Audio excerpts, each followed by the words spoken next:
O mapa da guerra no ar pela Freedom. Eu sou Lit Borisov. Olá! Vamos discutir com mais detalhes a situação na linha de frente por direções. Vamos começar por Pokrovsk, já que continua sendo a direção mais quente. Segundo informações do Estado-Maior das Forças Armadas da Ucrânia, aqui os russos não desistem de tentar capturar a cidade, intensificando os ataques em todas as direções. Cerca de 50 ataques são registrados aqui diariamente. Elas são repelidas com sucesso pelas forças de defesa da Ucrânia. Os russos tentam atacar na direção dos povoados de Rodinsky, Novoekonominy, Mirolyubivka, Zverov, Udash e Kotlyarivka. O comandante-chefe das Forças Armadas da Ucrânia, Syrskyi, falou sobre sabotadores que tentaram entrar em Pokrovsk, na região de Donetsk, mas os soldados ucranianos eliminaram o inimigo. Syrskyi também contou que o inimigo continua usando a tática de pequenos grupos de infantaria, mas está impotente em suas tentativas de conquistar Pokrovsk. Fim da citação. A seguir, vamos discutir a situação na direção de Kharkiv. Segundo o Estado-Maior das Forças Armadas da Ucrânia, aqui o exército ocupante não está tão ativo quanto antes, mas ainda assim realiza ataques. Esses ataques são registrados na direção das localidades de Volchansk, Staritsa e Liptsi. Aqui, o objetivo dos russos é cercar Volchansk. Quem falou sobre isso foi o chefe do serviço de imprensa da Brigada Forpost, tenente-coronel Roman Kossi. Segundo ele, os ocupantes atacam tanto a própria cidade de Volchansk quanto seus arredores. A seguir, vamos falar com mais detalhes sobre a direção de Torets, mas não sobre a situação na linha de contato, e sim sobre o céu, ou seja, sobre os drones russos que estão sendo abatidos por drones ucranianos. Este vídeo foi publicado pela 28ª Brigada Mecanizada Separada Cavaleiros da Campanha de Empréstimo. Esse é um método muito eficaz de destruir drones inimigos. Nas imagens aparecem os drones Psala, Supercon e Gerbera, assim como os drones de ataque Lancet, Kug e V2U. Ao todo, a brigada já contabiliza 17 drones abatidos. E isso, destacou a brigada, significa 17 tentativas frustradas dos russos de atacar cidades ucranianas. E agora vamos discutir com mais detalhes a situação na direção de Novopavliva. Os ocupantes russos estão tentando pressionar ao máximo para o oeste, em direção à fronteira administrativa da região de Dnipropetrovsk. Quem falou sobre isso foi o porta-voz do Agrupamento Operacional Estratégico de Tropas Kortitsia, Viktor Tregugov. Os combates mais intensos acontecem na direção dos povoados de Mirny, Voskresenka, Vilnipol e Zelenipol. O exército russo aqui não poupa esforços nem perdas. A tática dos ataques de carne de canhão é semelhante à usada na direção de Pokrovsk. O Sr. Tregubov também acrescentou que eles criam provocações informacionais, dizendo que já estão tentando chegar aos povoados localizados na fronteira administrativa de duas regiões e tomá-los sob controle. Fim da citação. E vamos discutir esses outros temas com mais detalhes com Dmitry Segiliou, analista militar e político. Dmitry, olá! E vamos começar logo com o tema de que os russos estão constantemente criando fake news sobre uma suposta entrada na região de Dnipropetrovsk. Qual é o objetivo deles, se de fato não tem nenhum resultado concreto? Olá, obrigado pelo convite. Estamos falando de uma pressão político-informacional tanto sobre a liderança política da Ucrânia quanto, consequentemente, de uma tentativa de apresentar ao público russo pelo menos conquistas fictícias, mas conquistas do exército russo, ou seja, ampliar o teatro de operações militares à custa da região de Dnipropetrovsk. O governo político russo precisa, antes de tudo, explicar à própria população da Federação Russa por que, após 4 anos de guerra em grande escala contra a Ucrânia, o segundo, como eles chamavam, exército do mundo, não é capaz, até o momento, de alcançar as fronteiras administrativas das regiões de Donetsk e Dnipropetrovsk, ou seja, de fato, não consegue cumprir nem mesmo o caráter intermediário da chamada Operação Militar Especial. Vale ressaltar que isso é sem contar as chamadas anunciadas desmilitarização, desnazificação e outras que foram intensamente marteladas na cabeça dos russos comuns pelo que acontece no espaço informativo russo. Lembramos que as primeiras notícias sobre o suposto avanço dos ocupantes russos até as fronteiras administrativas da região de Dnipropetrovsk datam ainda de maio de 2025. Lembro que, naquela época, nos grupos russos nas redes sociais, era amplamente divulgada a informação de que, supostamente, os ocupantes russos haviam cruzado a fronteira administrativa entre as regiões de Donetsk e Dnipropetrovsk, perto do povoado de Novonikolaevka. Como ficou claro posteriormente, aqueles dados de controle objetivo fornecidos pelos ocupantes russos, assim como a própria informação, acabaram sendo falsos. Na verdade, tratava-se de pontos de localização e geolocalização completamente diferentes do que era informado nos grupos russos. E, consequentemente, já no mês de junho, na Rússia e em vários meios de comunicação ocidentais, começaram novamente a promover de forma autoritária a informação de que, supostamente, a próxima ofensiva de verão dos ocupantes russos teria como principal objetivo romper a região de Dnipropetrovsk. Além disso, repare que é justamente no mês de junho que começa a segunda fase da histeria informacional, que não dá para chamar de outra coisa, sobre a suposta chegada às fronteiras administrativas da região de Dnipropetrovsk. Essa informação teve que ser comentada até mesmo pelo chefe da direção principal de inteligência do Ministério da Defesa da Ucrânia, Budanov, que afirmou que esse tipo de informação tem, em primeiro lugar, um significado informativo e político para a Federação Russa. Eles tentam promover a tese de que supostamente estão cumprindo, respectivamente, as etapas da chamada Operação Militar Especial, e mais ainda, cumprindo as ordens políticas da liderança russa para criar, uma zona de amortecimento, mas agora, ao que parece, já no território da região de Dnipropetrovsk. Além disso, de acordo com informações do chefe da inteligência ucraniana, estamos falando de uma profundidade de avanço de até 10 quilômetros profundidade. Me desculpe, avanço de até 10 quilômetros. Mas, como vemos, tanto na região de Sumy, quanto em Kharkiv, e ainda mais em Dnipropetrovsk, a criação da chamada zona de amortecimento permaneceu apenas na pauta informativa do país ocupante. O Ministério da Defesa da Ucrânia anunciou a compra de drones interceptadores. Conte-me sobre as capacidades desses drones de forma geral, porque está surgindo muita informação sobre eles agora, e eles estão mostrando uma eficiência muito boa na destruição de drones que se aproximam das cidades. Sim, vamos comentar até mesmo especificamente sobre a capital da Ucrânia. Assim, o programa O Céu Limpo, que foi anunciado e, além disso, financiado pela Administração Militar Civil da região de Kiev no valor de cerca de 160 milhões, já mostrou resultados.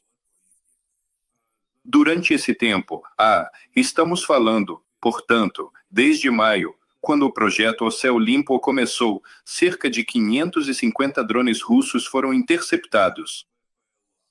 E, aliás, neste momento, a Administração Militar Civil da região de Kiev está destinando exatamente para a compra de drones interceptadores o valor que mencionei de 260 milhões de hryvnias. E aqui há um ponto bastante característico.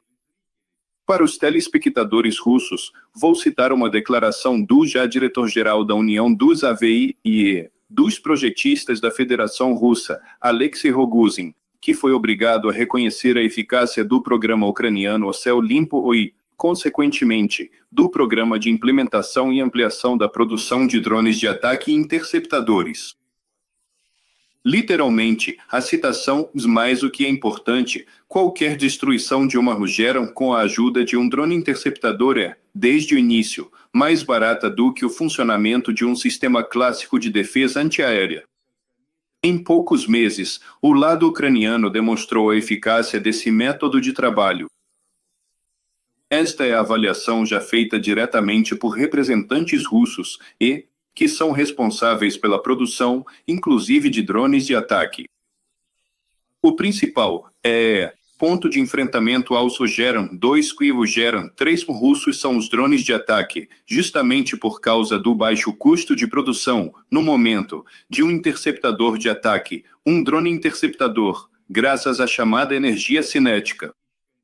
Ou seja, na prática, estamos falando de um drone interceptador que abate, consequentemente, o drone de ataque, não permitindo que ele se aproxime diretamente das áreas urbanas. E isso reduz significativamente tanto o risco de vítimas entre a população civil quanto, principalmente, a possibilidade de atingir alvos estratégicos no território da Ucrânia. E o mais importante, como já mencionei, o custo de produção de um drone interceptador é irrisório em comparação, portanto, com a possibilidade dos sistemas de defesa antiaérea ucranianos abaterem esses drones usando os tradicionais complexos de mísseis antiaéreos. Por exemplo, um míssil Iris-T pode custar até $100.000 americanos, enquanto o custo de produção de um drone de ataque russo varia de 20 a, no máximo, $30.000. Atualmente, ao ampliar a produção de drones de ataque interceptadores, a Ucrânia está resolvendo várias questões econômica, política e militar, mas, em primeiro lugar, a informacional. O lado ucraniano mais uma vez demonstrou a inovação de suas soluções em condições de operações militares e, consequentemente, a capacidade do complexo militar industrial ucraniano de implementar as tecnologias mais avançadas. E vamos dar uma olhada na reação dos parceiros ocidentais. Vários países líderes do Ocidente, estamos falando de parceiros estratégicos da Ucrânia, Alemanha, Bélgica e França, e já declararam estar prontos para produzir drones de ataque em fábricas do complexo industrial militar em seus próprios territórios. E, consequentemente, o Reino Unido, que já destinou cerca de 150 milhões de euros para esses programas de modernização das Forças Armadas da Ucrânia e ampliação das capacidades de defesa antiaérea. Também há uma decisão de empresas francesas de iniciar a produção de drones na Ucrânia. Isso foi relatado pelo presidente Zelensky após a reunião com o ministro das Relações Exteriores da França, Jean-Noël Barrot. Até que ponto isso vai fortalecer a capacidade de defesa da Ucrânia e, claro, aumentar a quantidade e a qualidade dos drones ucranianos, tanto os de ataque quanto os interceptadores? E também, inclusive, os drones, os veículos aéreos não tripulados de reconhecimento. Ou seja, há toda uma linha, uma nomenclatura de drones que será produzida, respectivamente, em estreita cooperação com os parceiros franceses. Em primeiro lugar, isso tem, mais uma vez, um significado político. O lado ucraniano demonstra assim que os parceiros ocidentais estão dispostos a investir no setor de defesa ucraniano e, mais do que isso, a instalar a produção no território da Ucrânia. E isso é um sinal de que, consequentemente, o investidor entende que seus ativos estão protegidos pelo sistema de defesa aérea ucraniano. O segundo ponto é a troca de tecnologia. Isso é extremamente importante para o setor de defesa ucraniano. O terceiro ponto é a ampliação e o aumento da escala da produção, tanto de drones de ataque quanto de toda a linha. Isso, consequentemente, amplia as capacidades das forças de defesa da Ucrânia, inclusive na realização de ataques contra alvos militares legítimos no território do país ocupante. E o principal é que isso também representa um sinal político da França de que o país continua considerando a Ucrânia como um parceiro militar e estratégico.